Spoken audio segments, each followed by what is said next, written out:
Hello, and you are listening to the Book Was Better podcast, the podcast where we talk about the book of the film. I'm Luke. I'm Lauren. And this week we're talking about the cabin in the woods. Woods.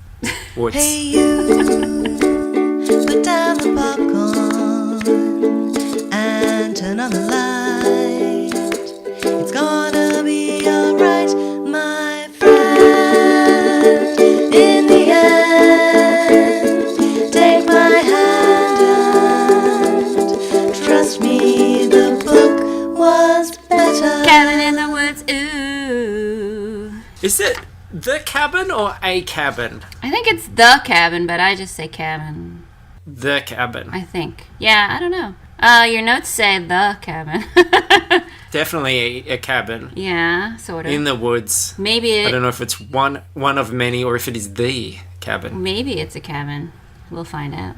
I'm pretty sure. Spoilers. Oh. There is a cabin in the woods. How are you? So good to have you back again, Lauren, all the way from America. Good to be If back. there's any weird delays or anything like that, it's because we are on Skype and it's late for me and it's early for you. Yes, I have my coffee. I have a little whiskey in there. Just kidding. That would be nice. Yeah, Skype is a little confusing. We tend to have that awkward stepping on each other's sentences thing, but we'll live. We're professionals. It's gonna be beautiful. It's gonna be like a bald eagle riding a wombat. What is a wombat's like a little furry thing, right? I know what it is. I know. If only we had some kind of Internet Google or something, yeah. device machine. Well, we could research this. A drop bear and a pegasus. No, two mythical creatures hanging out. That's true. I don't know if a Pegasus is uniquely American though. It is now. Okay. Yeah. Take that, Greece. I decided. So, look, this continues our very spooky Halloween coverage, because last week it was The Lost Boys, and now we have the very spooky Cabin in the Woods. And we don't really celebrate Halloween much here. What are we missing out on? Diabetes? No. Yeah. Lots of free candy. It's like every day of the year you tell your kids, don't talk to strangers, don't take candy from strangers, don't go into the neighbor's house. And then the one night a year you go to everybody's house and take candy from anybody. It's very weird. Razor blades, poison. Yeah, that actually has never happened. I should just watch a documentary about that. Sorry, burst your bubble. It's a myth. Yeah, it's an urban legend. There was a woman in Long Island who did give out ant traps. Do you have ant traps? I thought you were going to say Rohypnol. No. She gave out like ant trap poison things once because she didn't like that teenagers were trick-or-treating. No one's handed out Viagra. Maybe. One time I went and the neighbor didn't have any candy, so he gave us quarters. Viagra night, and there'd be all these little ghosts with unusual bumps in their sheets. Husband bulges. Yeah, that's very topical. Bringing it back to our novel. Now, this novel here, something I will say about it is the language is rather salty. Yeah, I was kind of surprised because the movie is not super salty. I think the dialogue's like a bit edgy, but the author here puts a lot of language in here. Now, yes. due to the nature of your role outside this very narrow experience right now, we're not going to swear on... well, you're not going to swear on tape, right? That's right. That's fair to say. We don't have to elaborate beyond that. Right. I think that maybe this is a really good challenge for me for Halloween. I will don the disguise, the costume of somebody who doesn't swear as well. Never fear, in real life I swear quite freely. Oh, I know. Old Sailor Lauren is what I refer to you as. Oh, good.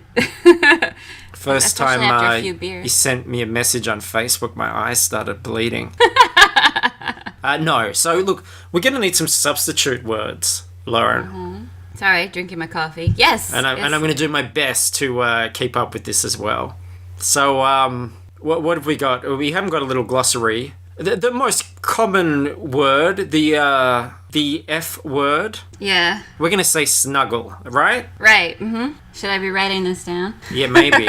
And then, Okay. I don't know, anything else we can just kind of tackle as we get there. Just as long as the audience know that we're substituting something. I think they could probably tell. We are masters of voice acting, right? Yeah, yeah. So it's a little bit of a challenge, but I think this is really great. So, holy crap. Cabin in the Woods. Now, I got to tell you, going into this one, when I found out there was a novelization, I almost thought it was like a bit of a joke. Like, I was surprised there actually was one. And I love this film. Like, it's one of my favorite films of the year that it came out. I think it's very well written. I really love the dialogue. I love how it's shot. I just love everything about it. And I actually was a bit nervous about doing it as a novelization on this show because I just thought, it's too good. How is this going to be funny, or how's this going to be entertaining? Like, it's too good a story. But Tim Leben, who wrote 30 Days of Night, which I really did enjoy, and you just pointed out that he is from... New South Wales. So he's a New South Welshman. Is that what they're called? I don't know. But You should know that, dude. he's a fellow Australian. And, I thought 30 Days of Night was really up there. I thought that was one of the best books that we've read so far. But I agree. Leben sort of dropped the ball with Cabin in the Woods, which you think would be the easier one to write. Yeah, because the movie was just so great. And Joss Whedon is such a good script writer, dialogue writer. I love all his stuff, which is why I wanted to do this book. This book was actually why I did the other book with you, because you promised that if I did that other horrible book that we won't mention, that I could do this book. That's right. Yeah, I might I'm not regret going to that. say what the real creeping horror that seeps into this book is, but it's not going to be too long before the audience, you the listener, realizes what we realized, that these people in the cabin have something a lot worse to worry about than killer hillbillies. And oh my god, look, if you haven't seen this film, go and see the film. Like, don't be spoiled by this podcast. It's definitely worth a look. Yeah, it's really good. Look, should we just get into it? Yep. Great. I like that. Very, very decisive, Yep. enthusiastic. Yes, I'm excited. Here we go. Let's do it. This is the beginning. Never did understand the whole kid thing, Gary Citizen thought. Mess your house up, drain your resources, and make you grow prematurely old. He held his mug beneath the coffee dispenser, setting on strong. He'd have used nuclear strength if it existed. It was going to be a long day, and he was tired. Beside him was Steve Hadley sighed, and Sitterson smiled to himself. Besides, it's obvious for all to see, women are mad. Yeah, tell me about it. It had been brought to his attention more than once that this attitude made his job far easier. It's hormonal, Hadley said, continuing the rant, which, if anything, was more of an expression of bemusement. I mean, I don't usually fall back on, it's women's issues. But child-proofed how? Citizen asked.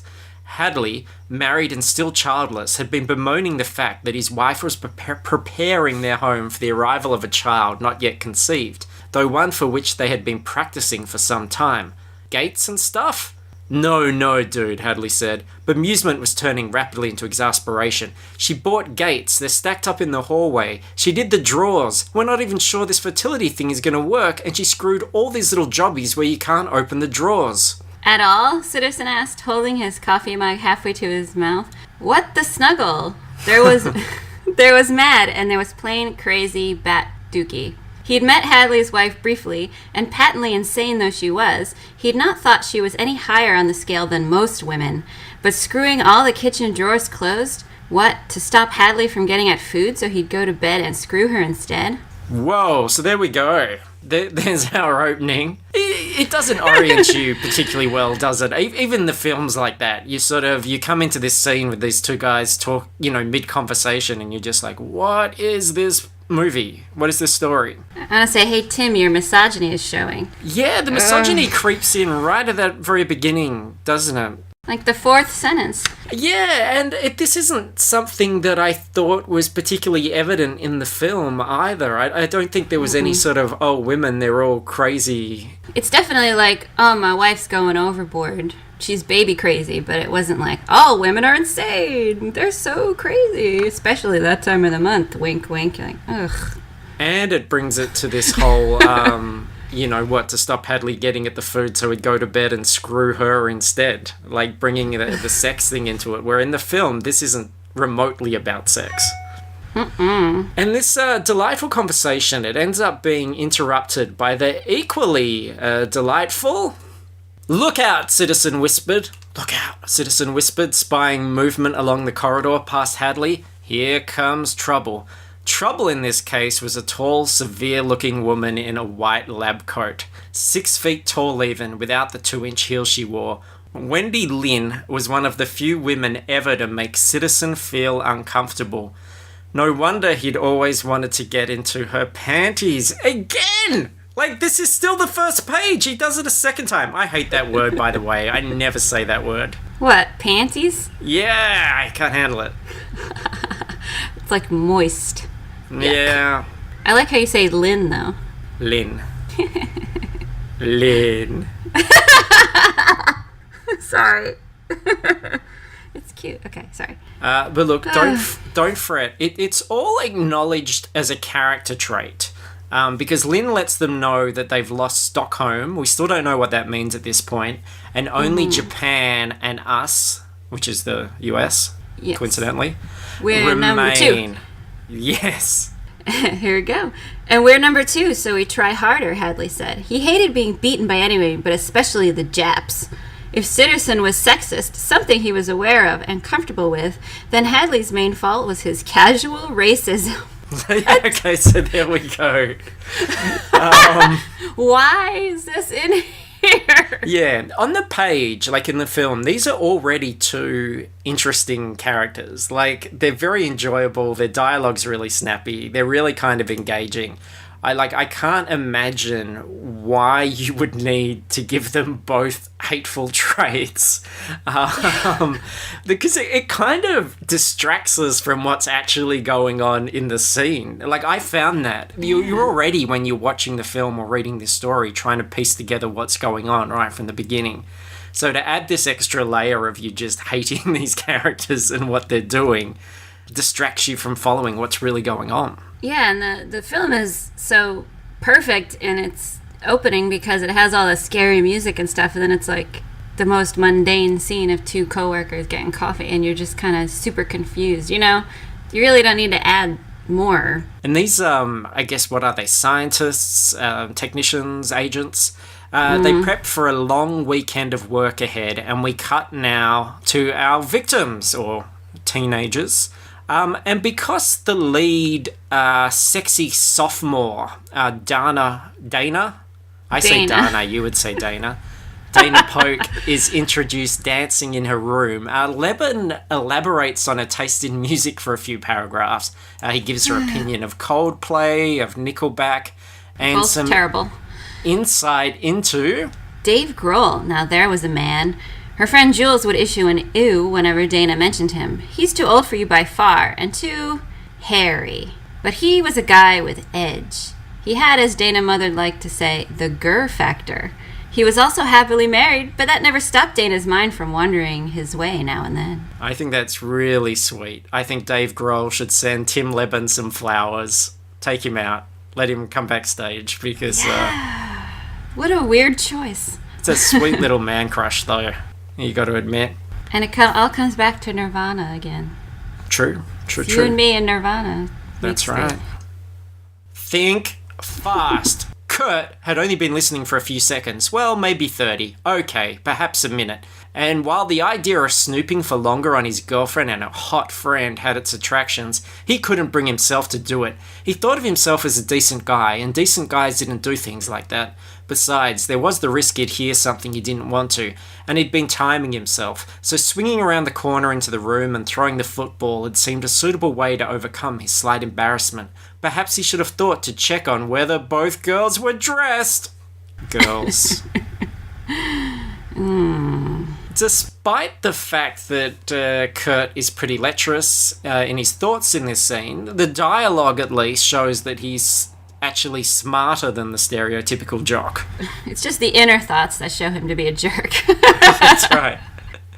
Which is so sucks for the screenwriters, because, I mean, they're creating these actually quite interesting characters, and it's almost like Leban's fighting it by pushing back the stereotypes and the thoughts. Yeah. Because this character, Kurt, is Chris Hemsworth, who we know as the mighty Thor. Yeah, I have not seen Thor. You've not seen Thor? Go and see Thor. I'll go right out to the theater. I've seen the Avengers. Yeah, well, it's got some Thor in it. Thor Joss 2's a Whedon. bit naff. But Thor 3, they announced just overnight, actually. Woo. Thor Ragnarok. For those about to Ragnarok, we salute you. So, look, Ringer Holden turns up, and he's the guy that has been brought in for Dana to have a relationship with, because she's sort of bouncing back from a messy situation. Yeah, did we mention that she was sleeping with her teacher? Yeah. Not a good idea. Dana reminisces that you need someone to romance you, take your mind off him, she'd said, and Dana had replied, no, not that. Well then, maybe you need a good screw, she'd said, and Dana had denied she'd needed that either. Maybe Holden's the one to give her whatever the hell it is she needs, she thought. Okay. Oh, so Jules. I take issue with the fact that two very different characters have thought the term screw in reference to sex in the opening pages. I mean, that's not a term that comes up particularly often, you know, especially when that's an act which has a billion different words for. So the fact that it comes up twice from two very different people who aren't even in the same scene makes it seem less like the character's thoughts and more like just Leban's voice. I think that kind of sours it for me. This whole thing is just tainted by Leban's voice. Or Leban, or whatever. Simon Leban. No, Leban's voice. Yeah, like all the sex stuff, like, it just screams Tim. Did he do that in... I don't remember 30 Days of Night being that way. No, that's not something that struck me at all with that. I don't know what it was here. I guess, I don't know, like, is he just going, oh, well, it's that story of the horny teenagers going into the woods, so that's all they're thinking about, and that's what I've got to kind of layer in. But the problem is he's doing that with the agent characters as well, and he's not embracing the unique qualities of these characters. Right, and the whole point of the movie is that they're not those stereotypes. Yeah. But then they exactly. become them later, spoiler alert. And just one more major character we need to get to know as he pulls up with his massive bong. He had been part of their close circle for a couple of years, and to outsiders, it might have looked like a strange combination. But whereas Kurt was the wild man jock, Dana the sweet young thing with the fiery center, and Jules the opinionated blonde type, today, literally, Marty was the most unaffected of them all. There were no airs and graces with Marty. He called it as he saw it, was totally comfortable with himself, and seemed to want for nothing. He cherished his friends, Jules knew. He had told her enough times, stoned and relaxed, and he seemed completely unself-conscious. And he was funny. There we go. So that's a fair enough description of Marty, I suppose. So we've got, let's remind us, so we've got Dana and Jules. Jules is now blonde. That's important. Yes, Jules was a brunette who's dyed her hair blonde. We've got Marty, who's the stoner, Kurt, who's the jock, and Holden, who's... What's Holden? The nerd. Yeah, No? I guess. Yeah, kind of is, isn't he? No, he's just kind of the nice guy. He's Dr. Avery from Grey's Anatomy. There we go. With the dreamy blue eye. Oh, stop. So, as our heroes head off to the titular cabin in the woods, Leban ruminates on free will, so he starts to sow the seeds of what this film is really about. But for all of them, belief in free will stemmed largely from not being aware of what was occurring all around them. Senses and perception only stretched so far, even if fueled, perhaps augmented by a gentle drug intake and a willingness to believe. Further than those senses and that awareness was the real world. So we already know, get this hint, things are not exactly what they seem. And some mysterious figures are watching them drive away from the rooftop, just to sort of underline this point. Did you feel Leban kind of starts to tip the hand just a little bit early in terms of revealing what's going on. Definitely, because he lingers on the rooftop a lot more than the script does, or than the final movie does. Yeah, like, he's kind of telegraphing it a lot. Meanwhile, Citizen and Hadley taunt their new military help, Truman, in their secret control room, and they begin This Is a Book Was Better favorite, some action typing. Citizen tapped away at his computer, the familiar tingle of excitement blossoming into a vague burning sensation that coursed through his body. You know, they make creams for that now. It was all about to begin, and here at his fingertips sat the heart of everything that was to come. They say, write about what you know. There's one thing authors know about. It's typing. And when it comes to typing, Leben is a champion. He might not know a lot about women, but typing, bam.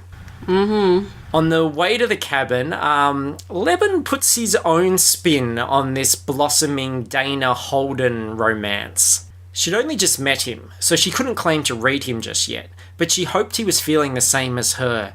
Interest and surprise at how deep that interest already was. Just another ploy to snuggle you, Jules would say. He'll act interested and deep, but in the end, he just wants you to hold his duck. But hey, look at him. Why not? What? That's the end game? Like, here? Hold on to my duck? I don't think Holden here is particularly experienced or ambitious. Yeah, strangers on the subway ask you for more than that. That's right. They expect a lot more. God, just trip down to the pond with a loaf of bread and you'll get more duck action. Some duck taint. There's some deep ducking. So, Leben definitely seems quite preoccupied. Just a few pages later... He had never, ever been so attracted to a girl whom he didn't want to instantly snuggle. Oh, he did want to, at some stage, without a doubt. Dana was gorgeous, beautiful brunette, hair he could get lost in, blue eyes, soft skin with a scintillating, gentle smile that didn't say, "Look at how beautiful I am." She was nothing like the girls he usually went for, and she was suddenly everything he wanted. So there was the sex thing, yes, but there was also something else. There was a need to know her, unlike anything he had ever felt before. Oh my god, so it's not just sex, he actually wants to know her. It's like he's becoming human. It's like she has a personality and... I know. Oh, man. She's got... Whoa, she's got a head. I didn't even realise. This is amazing. I don't know. I don't think he's... Do you reckon he's the type that snuggles on the first date? I think everybody's made that mistake once at least, but I don't think he seems like the type.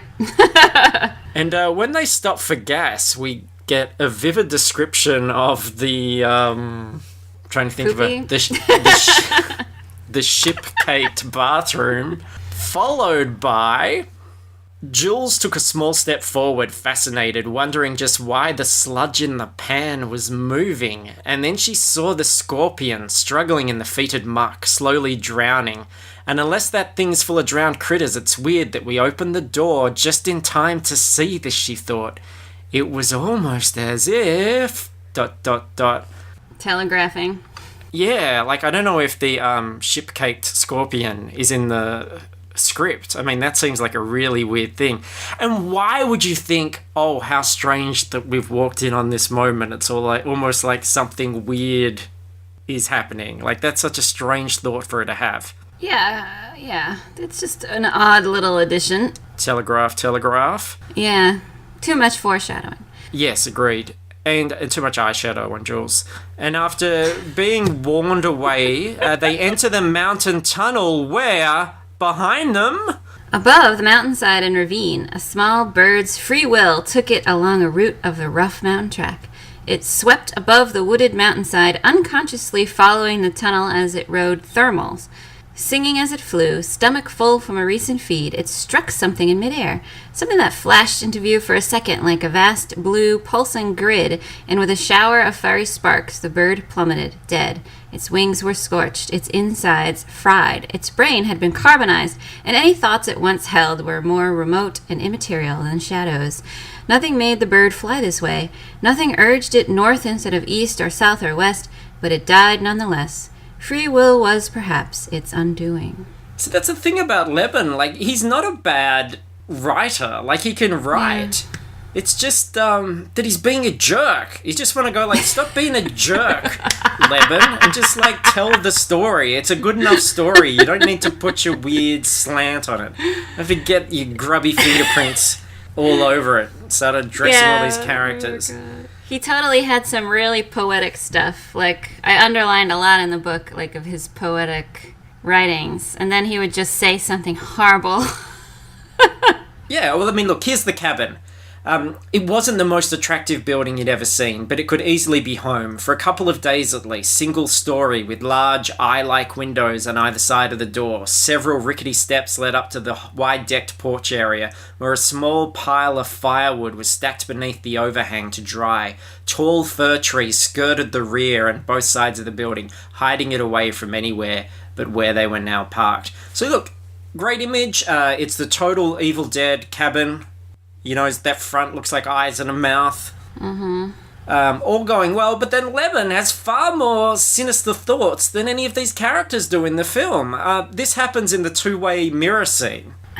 Dana closed her shirt and redid a couple of buttons, frowning as she left the room. Holden heard her calling her friends, and he backed away from the wall and turned towards the door, preparing to greet them and feeling more ashamed than he should have. He'd told her, hadn't he? Some guys would have watched all the way, jerked off, and rehung the picture, keeping the whole thing their dirty little secret.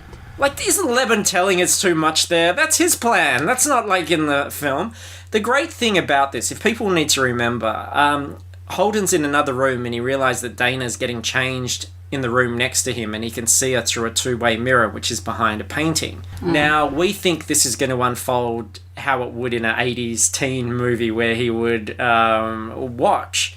But he's actually a good, decent guy, and he says, look, hey, stop, I can see you. And then even switches rooms with her so that she doesn't ever feel like she's being watched. And the twist is she actually watches him for a little bit, doesn't she, as he gets changed instead. Mm-hmm. Yeah, they're maps. Then she put the thing up too soon, I think.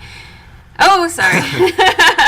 Levin has some issues here. So I wrote in here, worse than Terminator? Well, this is the grossest bit, in my opinion. Because we cut to the control room, and Citizen and Hadley basically now do what Holden didn't, which doesn't happen in the film.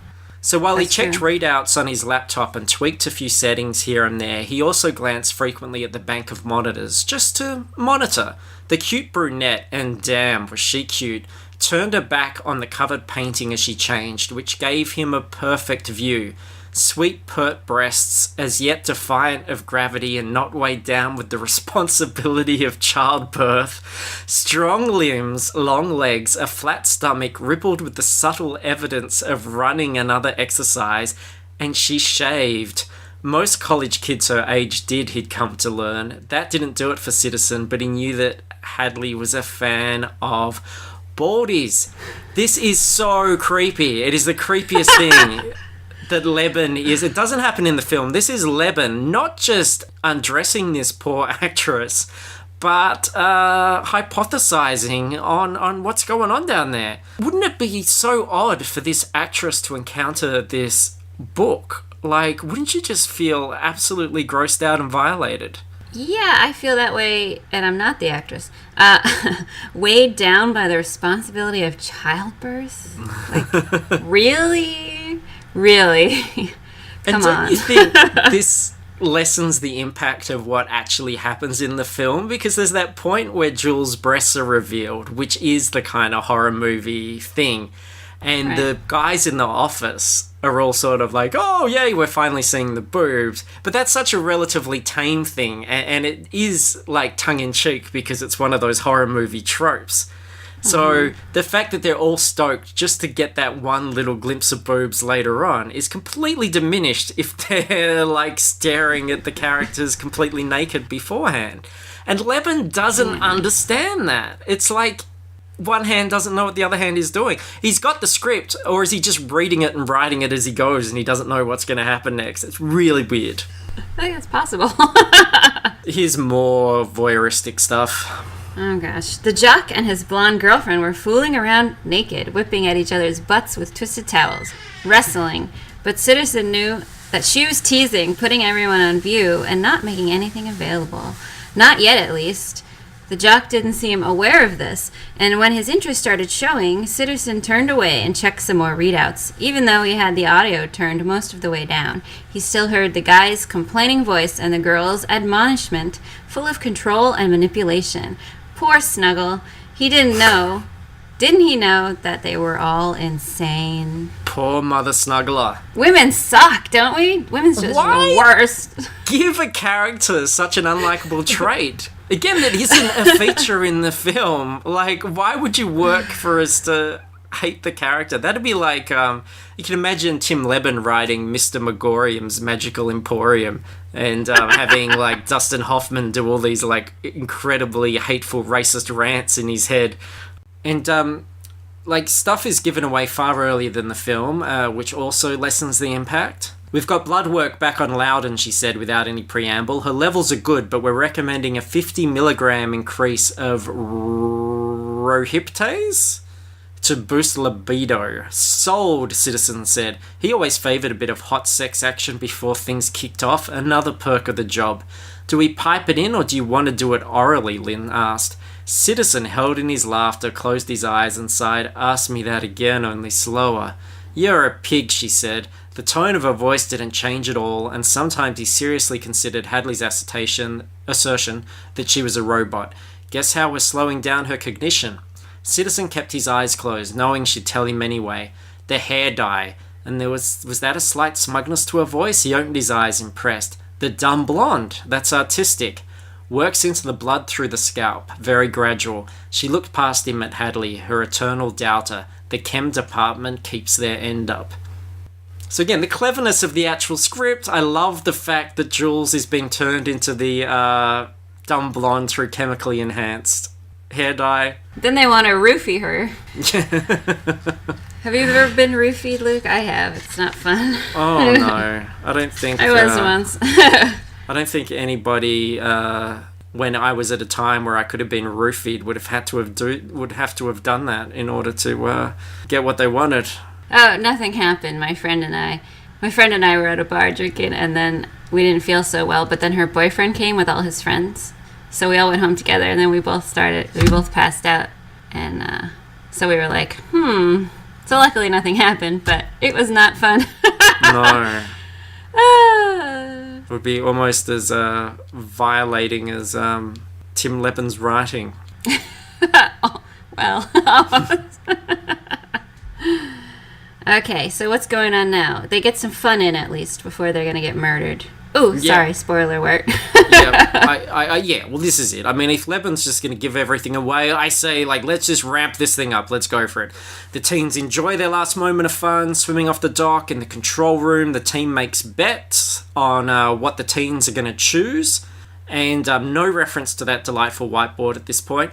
And as night falls, the teens start to get drunk and they partay. And there's this massive build-up to Jules kissing the stuffed wolf head on the wall. But I thought the act itself, the way it was written, was a real anticlimax, especially considering Leben's proclivities. And then Jules leaned in and gave the wolf a kiss so passionate that for a moment Holden swore they could have heard a pin drop to the floor. Could have heard a cliche drop to the floor. Come on, Leben. And then the cellar door blows open and they begin to investigate its contents. Is it scary? The light glinted from metal tools stacked against the wall and hanging from hooks along its length. Most were rusted, bright metal showing only here and there, and some of them seemed to be broken. She made out the gramophone in more detail, an old wind-up device that would likely fetch a decent price at the antique market. Yeah, so Dana isn't scared, she's just enterprising. She's like, can I make a quick buck off this crap? Go capitalism. This isn't Cabin in the Woods, this is the Antiques Roadshow in the woods. And he had to explain what a gramophone was. Did you notice that? Yes. Gramophone? Is that like a iPod 1? How many USB ports does it have? How many cables do we need? So look, there's all these creepy artifacts to choose from and possibly sell. And Dana chooses to read from the creepy diary. So that triggers this. Outside, elsewhere, rising from shallow graves, other bodies came. One a boy carried a scythe. Another, an obese woman, bore a broken, ragged saw. A man, followed by a huge form, a zombie by any commonly recognized definition. Dead people rising again under unnatural animation, which shrugged itself free of leaves and mud. The journey up from the ground had not been difficult. The graves were not deep, the leaves above them not so old. A final shifting in the forest gave birth to a one-armed girl. In her one good hand, a hatchet. Anna Patience. Her eyes were far deader than those of her likeness. So again, I think he writes horror really well. That's what I liked about 30 Days of Night. Yeah, he's really good writer. Just that extra stuff. He's just a jerk face. Just being a bit of a snugglewit when it comes to the ladies. Yes. And here's the whiteboard in the control room. And in the control room, all the people that bet on the zombie family, who are called the Buckners, are thrilled.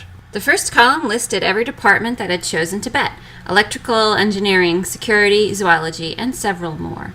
At the bottom of the column were persons whose departments declined to take part, but who as individuals couldn't go a cycle without being part of a wager. And listed in the next column, as if in a confession, were the eternal options: vampires, werewolves, floating witches, aliens, zombies, Kevin, clowns, wraiths, scarecrows, angry molesting trees, mutants. Didn't you love that in the film? There's a Deadites one too, which was I noticed last night watching it. I was like, Deadites. And I included this because everybody loves this bit. He walked across to Hadley, who was staring up at the screens, despondent now. Citizen knew exactly what was eating him. I'm sorry, man. He had the conch in his hands. I know. Couple more minutes, who knows what would have happened. Hadley sighed, frustrated. I'm never going to get to see a merman. Merman! These characters, like, their dialogue's great. They're great characters. You don't need to snuggle them up. Sorry. And I do love what's happening in Japan here. Yes, there was movement at the top. It looked like a black and white mass shifting and throbbing in the corner of the room. And then several Japanese schoolchildren broke from the mass, running, terrified, as a young girl floated through the air toward them. It looked as if she was hanging from an invisible noose, but Citizen knew better. Her bloated, pale face and black eyes spoke volumes, and her long black hair, sopping wet and dripping as though soaked by an invisible hose, dragged along the floor behind her, shimmering as if with a life of its own. The school kids tried to open the classroom door, but it was locked. Behind the floating girl in the far corner, several black and white shapes were also splashed with red. Citizen said, looking good, but he couldn't help feeling a simmering jealousy. If people hadn't seen this film, they're not going to have a clue what we're talking about, like what's going on in this thing at this point. It's so great, though. It's such a great scene. It is. And Jules and Kurt go into the woods to get amorous while the agents watch on the screen and manipulate the hormone levels. And as I said, all undercut by the previous scene of seeing Dana naked, and also undercut by the fact that every character seems to be thinking about sex all the time anyway. And I thought that Leben really fought the script by giving the characters thoughts that portray their words here. She tugged hard at his shirt and felt buttons pop, and his low laughter gave her license to pull harder. It's so dark, she muttered, for some reason feeling the need for one last weak protest. I'm gonna get twig butt. Take me inside. Which is a great Joss Whedon kind of line, and a great, like, human line. This idea that it's not just about we're going to have sex in the woods like an 80s couple with reckless abandon. She's actually conscious of the fact that it's an uncomfortable, ridiculous thing, and she wants to go back. But Leben doesn't seem to understand that, and adds, when all the time she was thinking, have me now, snuggle me now. Right, and why is she giving a weak protest as her boyfriend?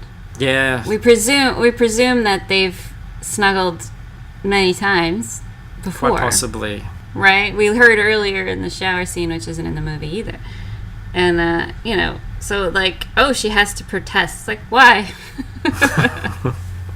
Doesn't make any sense. And it cuts between the couple and the agents, and it's all, like, really gross and masturbatory here, whereas it's much more of a twist and commentary on the genre cliches in the film.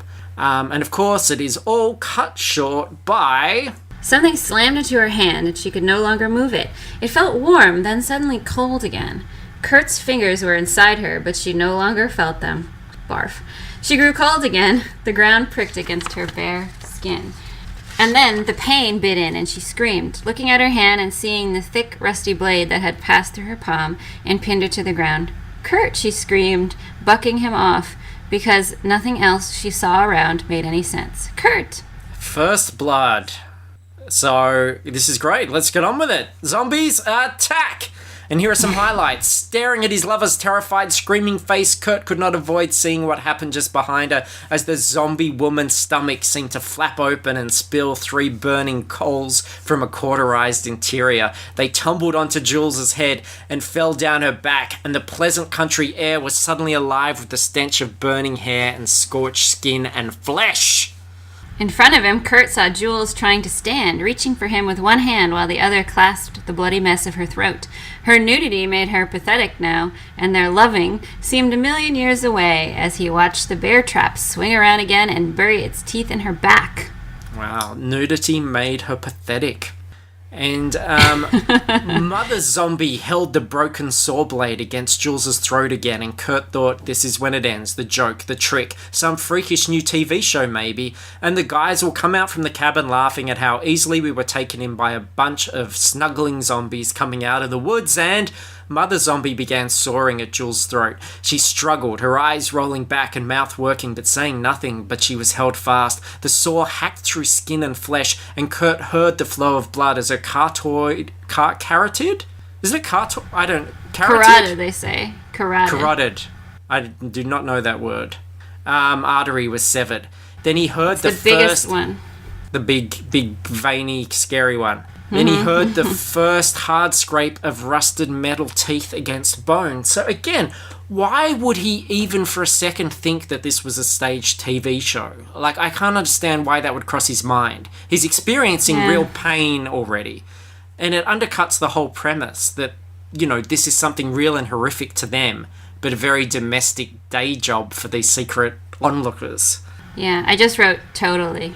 Yes. Yes. Oh, man. Well, it's probably because later, the scene with Marty later, and then he took it and put it ahead, but then it just ruins the whole scene with Marty. He's a scene ruiner. Yeah, he doesn't know what he's doing this time. What's wrong, Leben?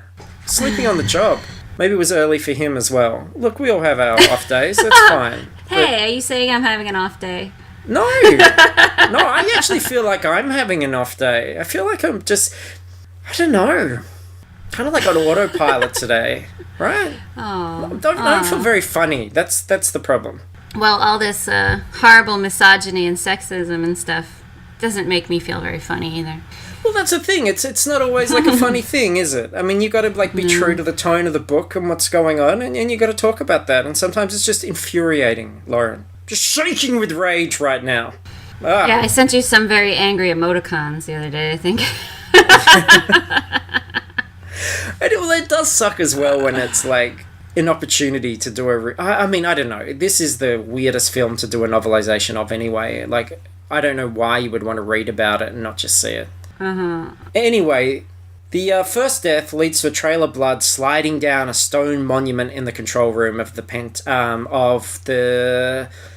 pentagram kissing Citizen and Hadley. They're kissing pentagrams. What does that mean? I don't know. I guess we'll have to keep reading. Okay. Do we have to? Yes. Kurt returns to the cabin to alert the others, and a big zombie throws Jules' severed head inside the room. So, look, definitely no turning back now. They all get locked in separate rooms, and Pothead Marty discovers a suspicious wire in a broken lamp. As he pulled the wire taut and started following it around the room, across the floor, along the skirting to the corner, and then up to the small hole was drilled in the ceiling's corner, the realization dawned that he'd been made to look like a complete dick. He stared up at this duck. Dick's not a swear, is it? Oops, twice now, swear. He stared up at the ceiling and smiled. Of course, things had been out of kilter. The cabin was fake. Maybe even the woods all around them were unreal, and everything they did and said was being monitored. Oh my goodness, I'm on a reality TV show. That'd be such a great revelation if a different character hadn't thought that about 2 pages before. I know. But even as Marty is being seemingly murdered by a zombie, Leben kind of spoils the mood by trying to throw in his own jokes now. He doesn't understand which bits are funny and which bits are serious. As Marty folded at the waist and felt the jagged spikes of broken glass scoring and slitting his thighs and back, he was still cursing himself and his foolish thinking. There was no way this could have been reality TV. There hadn't been nearly enough sex. How could he have been so stupid? Why, when a character's being torn apart and killed, especially your comic relief character, would you start dropping in jokes, especially sex jokes? Makes no sense. Yeah. And here is Marty being murdered. First he heard them snagging in Jonah's clothing and dried skin, and then they gouged and pricked at his own thighs, scrotum, stomach, chest, and then his face, because he was feeling weaker with each second that passed, and he couldn't hold it up. His back was wet and hot around the knife wound, cooler elsewhere as the night air whispered. So novelizations telling us all the things about the characters' scrotums that the film doesn't have time for. That's what I love about this experience, this podcast. That's the weirdest thing. The weirdest thing to put in. I know, Leben has cleared up so many questions I had about the characters' genitals. When he was getting dragged through the woods in the movie, I was thinking, I wonder how his scrotum is feeling. Like a porcupine. So after being battered by some zombie fighting, our remaining survivors, Dana, Kurt, and Holden, run for the car. But Leben is still preoccupied by things unimportant to the thrust of the film. Holden's side and back hurt more when he ran, and the cool night air was chill across his flowing blood. But he concentrated on Dana, even smiling slightly as he realized that despite all of this, he was still checking out her butt. And they reached the vehicle without being attacked by any of the Walking Dead. Yeah, there's a time and a place. Like, I'll admit, I think about, like, I've got hormones. I think about these things a lot. But when you're, like, being murdered, no. Like, I don't think you would check out her butt. There's a time and a place for butt checking out, and I don't think it's this. Being murdered by hillbilly zombies, not high on the list.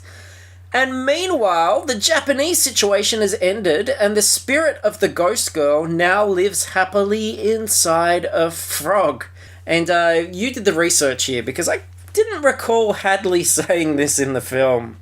Naruto watching, geisha snuggling, weird game show having ducks. They snuggled us. No, he did not say that in the film. Think we would remember if he said that. I think it would be on a t-shirt. He did say, now they're all singing What a Friend We Have in Shinto, which I thought was pretty funny, but that's Joss Whedon, and this is Tim Leben. Not funny. Just They're gross. not quite in the same league, are they? You don't No. often hear Joss Whedon, Tim Leben being thrown around in the same sentence. No. So the teens try to escape through the tunnel, and the control people, the controllers, they scramble to have it blown up, which, despite some glitches, they do manage to do just in time. And this gives Kurt the brilliant idea to jump the ravine on his bike. That was the best thing in the movie. Yes. Like, wasn't the anticipation just wonderful there when you realised what he was going to try and do? That's so good. I wrote that too. Best part of the movie. High five. Yeah, on the screen. Yeah. Which leads to... He hit the slightly raised lip of the drop-off with the front wheel high. Speed good, and Holden punched the air and yelled, "Yeah!" Because the jump could not have been performed any better. It was perfect, and when they got back to the world, Kurt would be able to make a profession as a stunt. The bike struck something and exploded mid-air. "No!" Dana screamed. The fire and burning fragments spread far and wide as he'd struck something solid, and beyond the extremes of the flames, sparkling blue lines flicked into and out of existence. Straight lines, perfectly vertical and horizontal, like a grid. I love that when the bike just plummets down that ravine, smacking against that invisible wall. Fantastic. Later, Thor. And as they head back towards the cabin, Holden is next. He's quite quickly disposed of. She glanced at the road ahead of them, then looked back at Holden in time to see the shadow moving behind him. He was smiling as the scythe curved around his throat and flicked, opening his skin, tearing the meat off him, spraying the windscreen with a splash of blood, and she screamed, falling from her seat and pressing back against the side door as she saw who was there. Father Buckner. The family killer, the murderer, the zombie, pressing his knee to the back of the driver's seat as he tried to tug the scythe free. I bet that whole time Holden was still thinking about her butt. Probably. And the windscreen. The windscreen. What do you guys say? Windshield. Windshield. It's a more apt description if you think about it. Because a screen has holes in it. Like a screen door. A shield shields you. TV screen? I guess my logic is flawed. If it's a cheese commercial, then it might have holes in it, right? If you're watching a golf tournament, your screen might have holes in it. All right. And look, the novel just cannot recapture the impact that the film has when it juxtaposes Dana being attacked on the dock and the office party where everybody's dancing and talking and watching it on the screen. And anyway, this is what Leben is more concerned with. Citizen worked the room. He could see the glances he was getting, and they made him smile, but only slightly. If he beamed, they'd see him reveling in his success. He wanted to be more aloof than that. Just a little more. That way, they'd all find him more interesting. And there was a few women in here he'd never try to get it on with yet. He always liked to end these events with a mouth snuggle job, at least. And up till now, he had an unbroken record. Hello, I would like to apply to the mouth snuggle job you had advertised in this Saturday's paper. Yeah. So, yeah, kind of one track here. And celebrations are cut short when a phone call from the mysterious director downstairs reveals that not everyone who was supposed to be dead really is. Marty, the comical stoner, has somehow survived and rescues Dana, and Marty leads her to a secret hole. Marty knelt by the hole and reached in, bit of out of context comedy corner here, grasping around for the ring he knew was there. He found it quickly, curved his hand through and pulled, and the hatch, like a storm door, only hiding something more than just a shelter, hinged up easily. Leaves and soil slipped away from its upper surface, and the stars reflected on the smooth, clean metal underneath. He's basically entering a hatch into the craziest third act of a film, and a lot of films fizzle out in the third act, not this one. Oh no, this is so cool. There is an elevator in there, and this is really where the film comes to life. It turns out there's a whole system of elevators underground containing all sorts of things. The enraged werewolf smashed against the glass wall of its own enclosed box, mere inches from their own. The impact was loud, and Marty saw the glass flex, distorting both its appearance and the reflected image of Dana's terrified face. She fell back into him, screaming, as the creature scrabbled and scratched at the glass.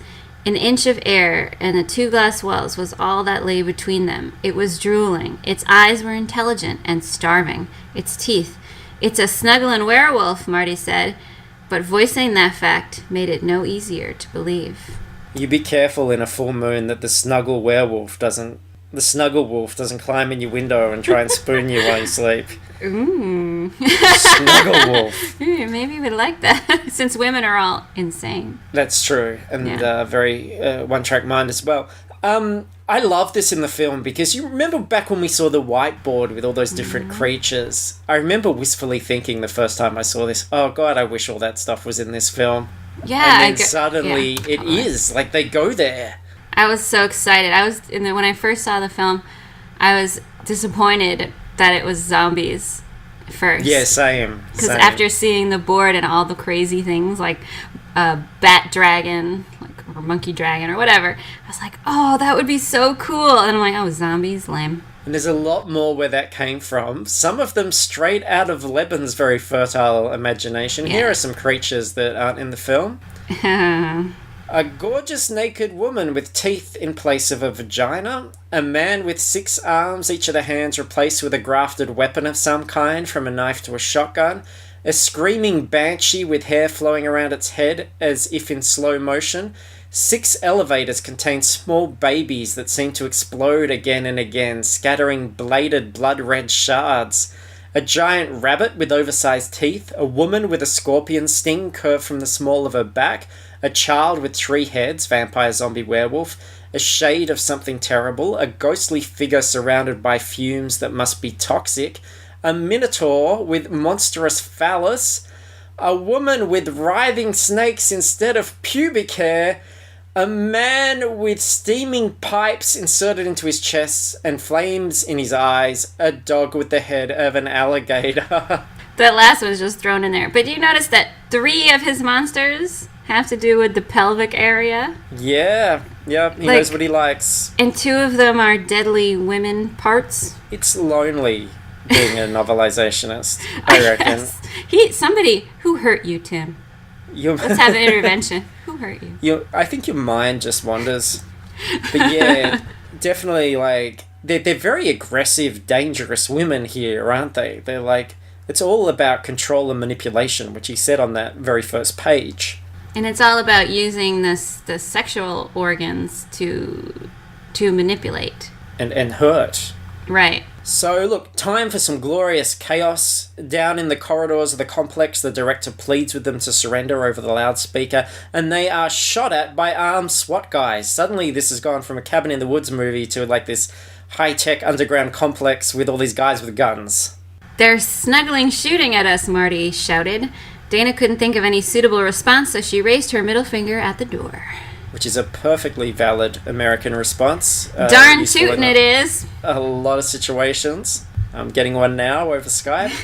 And then Marty and Dana unleash all the monsters on the guards. And then she saw movement at one of the elevator openings. A blue tentacle probed out, 100 tiny toothed mouths opening and closing along its length, and the guards opened fire. In a flash, the elevators disgorged their inhabitants. A werewolf, a strange alien creature with a dozen sharpened limbs, mutants, a robot with flaming hands, and others that moved too quickly for her to see.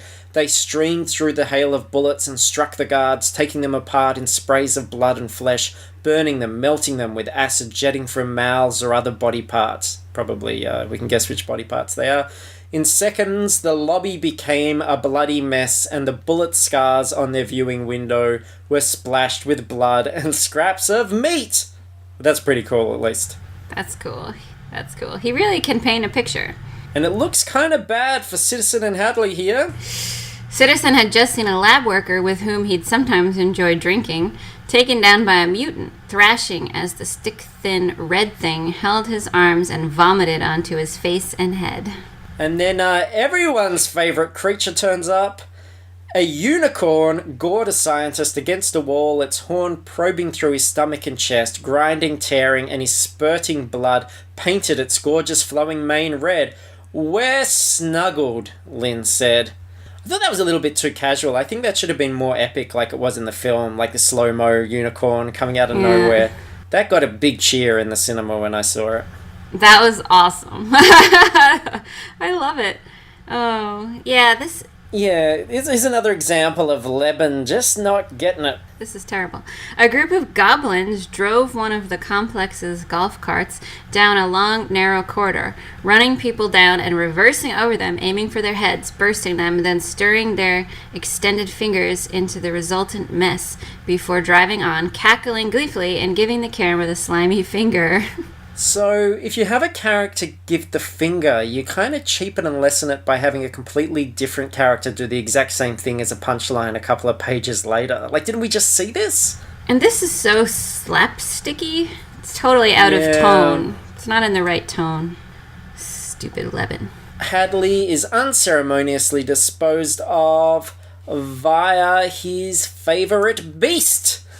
But something followed him, something dark, swimming through the smoke as if passing through water, a fin breaking the surface, black hair visible here and there, black eyes, its wet black mouth opening wide, and Citizen knew what was to come.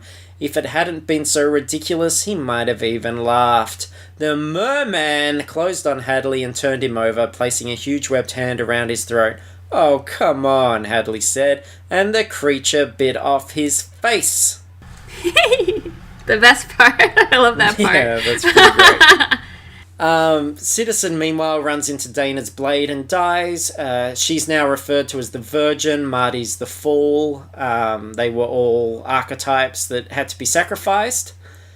And Dana and Marty finally descend into the secret chamber below. They passed through another tunnel and descended a dozen deep steps, emerging into a stone chamber 30 feet across and seemingly without a ceiling. Darkness hung heavy above them, and the chamber was lit by 5 large, flaming torches fixed equidistant around the walls. Dana gasped. "This is somewhere we should never see," she whispered. "Yeah," Marty said, "I feel the same. But check the freaky stonework." Below each torch was a stone slab, freestanding, maybe 12 feet square and inlaid with intricate carvings. I don't think they were that intricate, but anyway.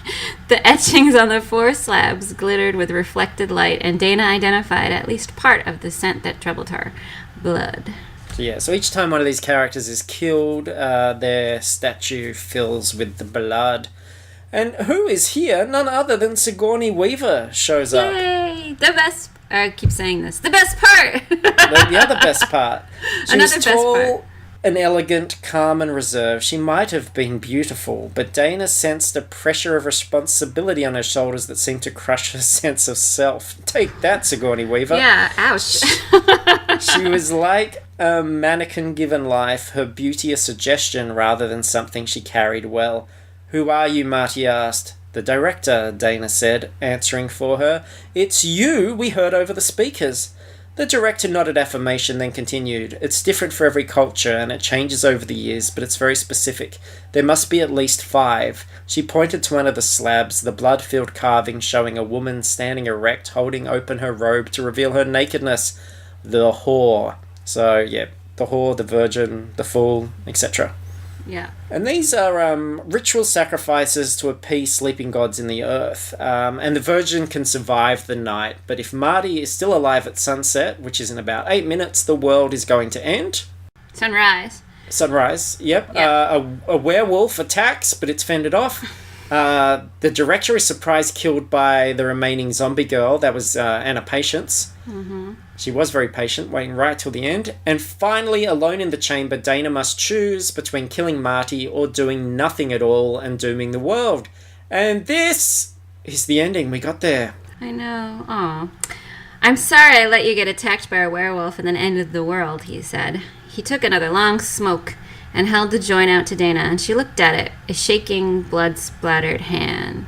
"No, you were right," she said. "Humanity..." She blew out the smoke in a cynical puff, waving the joint at the air in a single dismissal of all they had known. "It's time to give someone else a chance." "Giant evil gods. Wish I could have seen him." And she actually managed to smile, even as the light in her eyes, the sparkling light, the joy of life that for Marty had set her above all the rest, started to fade. "I know," he said, trying to hold back his tears. The last thing he wanted her to see was him crying. That would be a fun weekend. He took the joint before she dropped it and lay down beside her.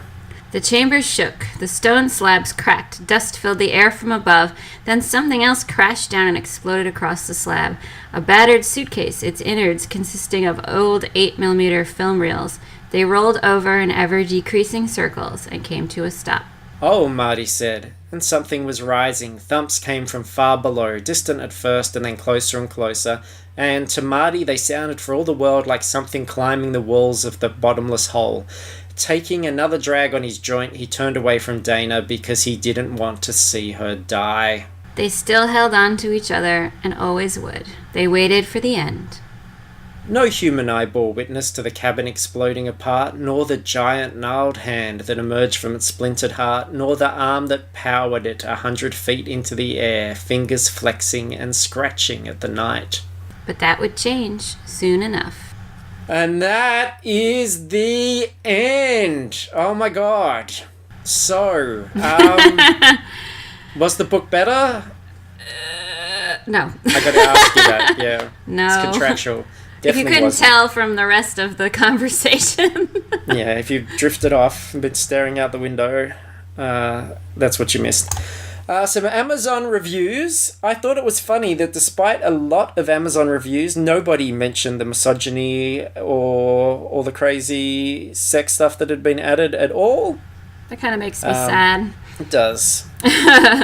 Yay, the only thing I don't love is that the print is tiny, tiny, tiny, so it's hard to read without magnifying glasses, but that means there are a lot of words in the book, and that's a good thing. More words means the fun lasts that much longer. A very insightful review. Like War and Peace, you know? It's Yeah. a big, thick book, which means it's more fun. And we know what those words were too, for the most part. They were genital words. Here's another one. Good and funny book, much less scarier than the movie. Interesting, but has a lot of bad words. It also is a little confusing, but you will understand it at the end. So, it did pick up on the bad words at least. A lot of snuggling going on in this one. Yeah. And finally, when Cabin in the Woods hit theaters, I was slightly disappointed due to the amount of confusion I found myself dealing with after I saw it. A few weeks later, I saw the novel at Walmart and bought a copy in hopes that it'd help me understand the movie and make it more enjoyable. But did it make it more enjoyable? We didn't write that in the review. I think this is quite helpful, actually. I think this is good advice. If you have trouble understanding simple things like movies, why don't you just get up, go outside, go to a Walmart, wander around Walmart, and see if you can find some answers. I think that's perfect. Do you think they have the novelization of Eraserhead? Because I need a little help with that one. Yes, in heaven, everything is fine. So, there we go. That was something, wasn't it? Yeah, it was something. Someday, I'll give you a good one.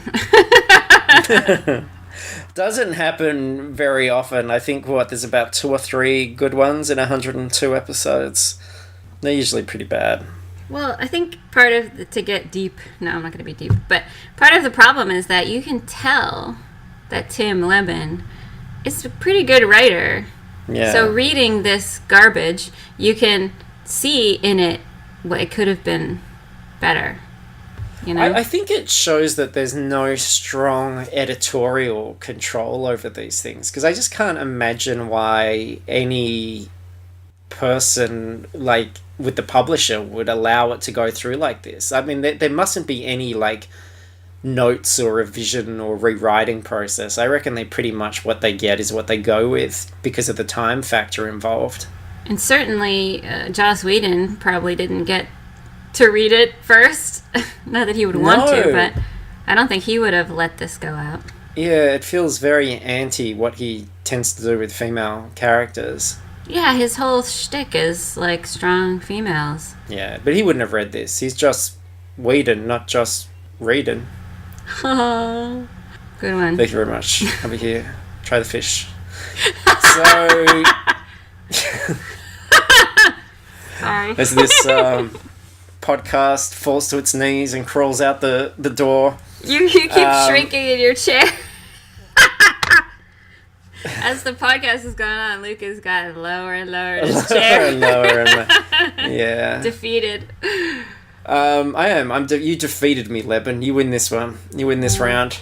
Rate and review us on iTunes. Follow all the other shows. This is The Book Was Better. FP Cast. That's the general pop culture show. That's good. Listen to that. And Scar Joe A Go-Go, where I talk about every Scarlett Johansson film in chronological order. There's some really good stuff coming up on those. And be sure to join us on the discussion group on Facebook. Yeah, the Facebook group is really fun. It is fun. It's not a big group, but it's a smart group, generally speaking. And we have a lot of fun discussions about things. And that's how we got to know each other and how you ended up on the show. Right, so that's a promise to all of you out there that you know. Every single one of you will be invited to be on episode 105. Mm-hmm. No, I'm special. I keep clinging to that idea that I'm special somehow. Yeah, you're special. I think Special. I have an award somewhere that says you're special. The Skype thing is such a pain in the ass and such a son of a baker to edit that you were definitely special because I wanted to do it again. Oh, well, I enjoy it. Bringing a ray of sunshine into my otherwise dull and boring existence. Well, that's why I podcast, because otherwise I would have a very dull and boring existence too. It's really great to, get to work with all these different people. The problem now, though, is that I'm kind of, frightened of women. And I'm worried that they're going to try and manipulate and control me and possibly bite my duck. Well, all your friends are women, so watch out. I know, I'm terrified now, surrounded by them. You'll have to get Xavier back on, right? Yeah. Yeah, well, that's true. Though, let's be honest, he's not the most manly person out there, is he? Uh-oh. I know, people in glass houses shouldn't throw testosterones. No, I've completely snuggled it. Let's get out of here. Thank you so much, Lauren. You're the best. You're the best. And you can say the thing. Oh, I don't know. I'm acting surprised. Unless there's anything else. Is there anything else you wanted to talk about or say or push or? I have my blog, therevlauren.wordpress.com. I'm on Twitter, therevlauren. I don't tweet that much, but when I do, it's golden. Not really. Yeah. I'm kind of just a Twitter stalker. So yeah. Anyway, I guess that's all. I'm pretty boring. That's enough. That's great. Okay, so after this pile of stuff, shipwreck, I'll catch you on the flips. Fuck.